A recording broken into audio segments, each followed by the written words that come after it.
4 సంవత్సరాల నుంచి 4 నుంచి 4.5 సంవత్సరాల మధ్యన ఫౌండేషన్ ఏం జరిగింది. దానిలో 2-3 కాంట్రాక్ట్ మారడం కూడా జరిగింది. తర్వాత ప్రస్తుతం ఇప్పుడు 64 ఇళ్ళు పక్కకు పెట్టడం జరిగింది. కానీ ఈ యొక్క ఎలక్షన్ వచ్చినాయని చెప్పి, ఎమ్మెల్యే ఎలక్షన్ ఉన్నాయని చెప్పి హడావుడిగా దాదాపు 180 ఇండ్లను లబ్ధిదారులకు ఇవ్వడం జరిగింది. డిప్పు ద్వారా ఇవ్వడం జరిగింది. కానీ తీరా చూస్తే అక్కడ డిప్పులో అన్ని అవకతవకలు జరిగినాయి.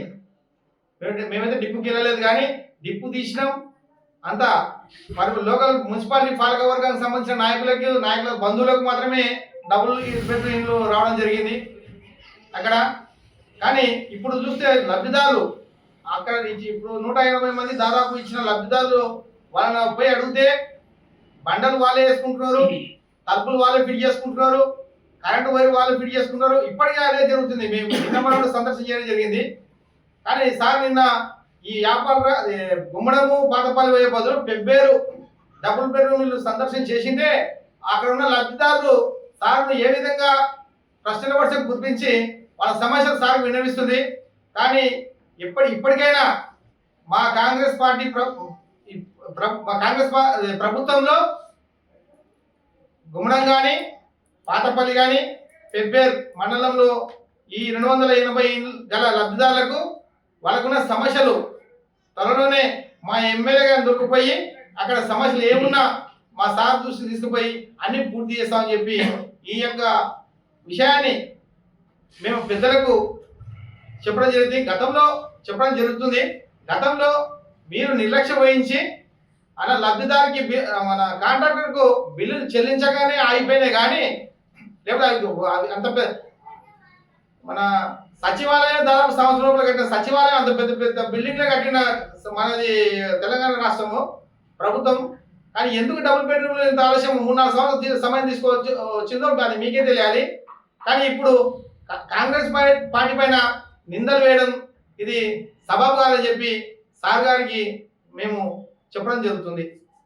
మన వనపర్తి మాజీ మంత్రివర్యులు సింగిరెడ్డి నిరంజన్ రెడ్డి గారు పెబ్బేరులో ఒక ప్రైవేట్ వ్యాపార సముదాయాన్ని ప్రారంభోత్సవం చేయడానికి వచ్చి తదనుగుణంగా ఇంతకుముందు వారు చేసిన డెవలప్మెంట్ కళ్ళారు చూద్దామని చెప్పని పెబ్బేరు మండలం గుమ్మడం పాతపల్లి గ్రామాలను సందర్శించి గత ప్రభుత్వంలో మేము డబుల్ బెడ్రూమ్ ఇళ్లను శాంక్షన్ చేసి నిర్మించినాము, పనులన్నీ ఆగి ఉండేవి, దయచేసి వీటిని పూర్తి చేయాలని చెప్పని మా యొక్క ప్రభుత్వానికి ఆయన సూచన చేయడం జరిగింది.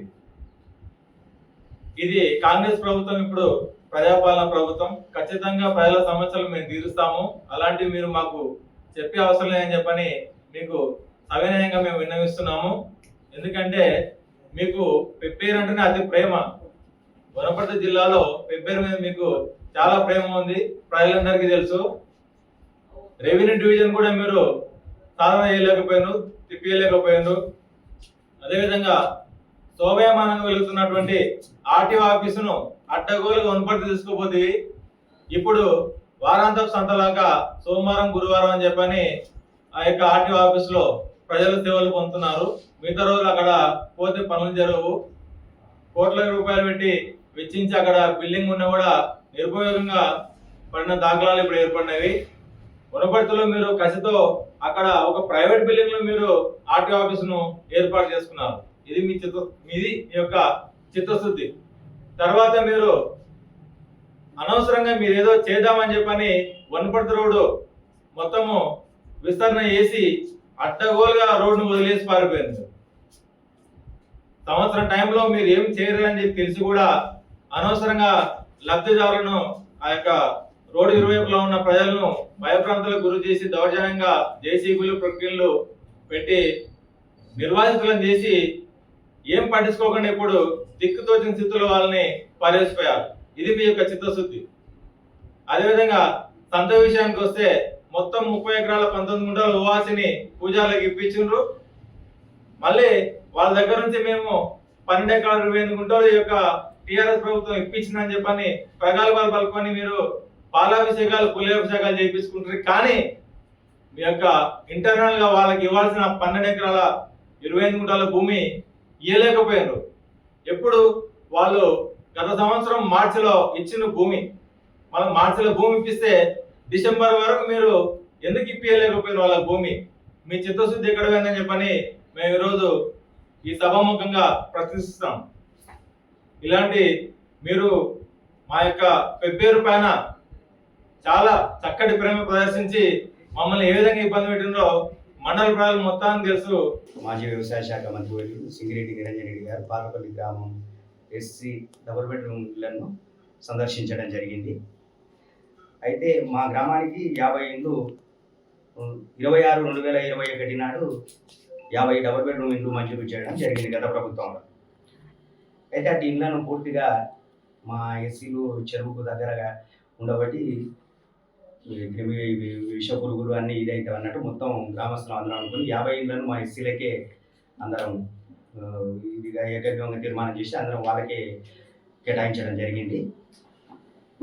అయితే అప్పుడు ఇది చేసినందుకు ఆ ఇళ్ళ నిర్మాణం ఆయన అలసత్వం వల్లనే మళ్ళీ అవి నిర్లక్ష్యంగా పూర్తి కాకుండా ఇది చేసి నిన్న మళ్ళీ ఆయన ఉనికి కాపాడుకోవడం కోసం గ్రామానికి సందర్శించి ఇది పూర్తిగా లేదు, గత ప్రభుత్వం వల్లనే మళ్ళీ ఎంబీ రికార్డు అన్నీ ఇదైపోయినాయి. అప్పటికే అన్ని వాళ్ళు బిల్లులు మంజూరు చేయాల్సింది పోయి ఈరోజు ఇప్పుడు వచ్చిన ప్రభుత్వం మీద నిద్ర వేయడం సరికాదది.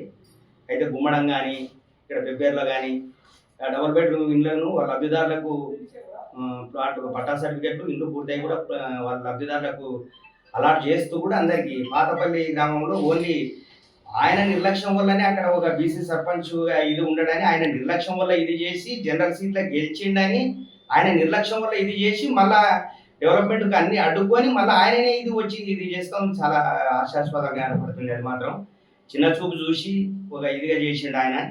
పార్టీలకు ఆ రోజు ఆయన పిలిచి చేర్చుకున్నాడు, మేము పోలేదు ఆ రోజు పార్టీలకు, మధ్యవర్తులు ఉండరు, ఈరోజు అందరు ఇది ఉండరు, స్వయాన ఫోన్ చేసి పిలిపించుకొని అన్ని చేసుకొని చేసి మళ్ళా ఈ విధంగా ఇది చేసి చిన్న చూపు చూసిండు. మొత్తం డెవలప్మెంట్కి ప్రతిదీ పార్టీలో పెట్టుకొని ప్రతి ఒక్కటి ఆటంకాలు కలిగించాడు అని తీసి ఆయననే ఆటంకం చేసి ఎస్సీలను మొత్తం ఆయననే ఇది చేసి మళ్ళీ పూర్తి కాకుండా ఇళ్ళ నిర్మాణాలు ఆయన అడ్డుకొని ప్రతిదీ డెవలప్మెంట్ అడ్డుకొని నిన్న మళ్ళీ వాళ్ళ ముందర వచ్చి ఈ విధంగా చేసిపోయిండు. కాబట్టి మొత్తం గత ప్రభుత్వం వల్లనే బిల్లులు కూడా మంజూరు కావాల్సింది. ఈ ప్రభుత్వం నిందలు వేయడం సరికాదు. డబుల్ బెడ్రూమ్ అసంపూర్తిగా ఉన్న వాటిని త్వరగా పూర్తి చేయాలనే ఉద్దేశంతోన స్థానిక నాయకులతోన ఇక్కడ ఏదైతే పెబ్బేరు మండలంలో అలాట్ అయినటువంటి 3 గ్రామాలలో ఇంతకుముందు చెప్పినట్టు 3 గ్రామాలలో డబుల్ బెడ్రూమ్ పరిశీలించారు.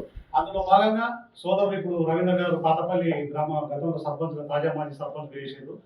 వారి పాతపల్లి గురించి నేను బోధించుకోలేదు. ప్రత్యేకంగా ఇప్పుడు నేను చెప్పొచ్చేది గుమ్మడం గ్రామం గురించి.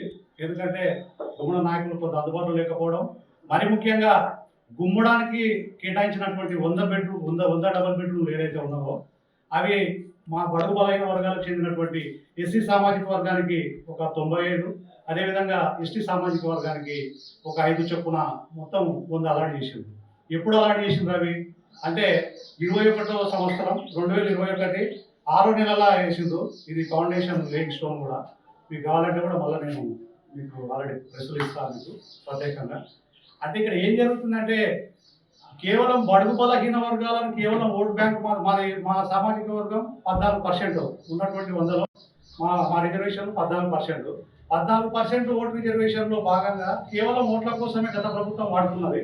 అందులో భాగంగా కేటాయించినటువంటి 100 డబుల్ బెడ్రూమ్లలో మళ్ళీ బేస్మెంట్ నింపుకోవడానికి కాయ కష్టం చేసుకున్నటువంటి మా బడుగు బలైన వర్గాలను కూడా లెక్క చేయకుండా దాదాపు కాంట్రాక్టర్కు 1,50,000 రూపాయలు అంటే బేస్మెంట్ స్థాయి నింపడానికి మట్టి అనుకోండి, అదేవిధంగా రాళ్ళు మీద మొరంగిన కొట్టడానికి ప్రతి లబ్ధిదారుని దగ్గర 1,50,000 రూపాయలు తీసుకున్నమాట వాస్తవం కలెక్టర్ ఎవరు మన కాంట్రాక్టర్ గారు.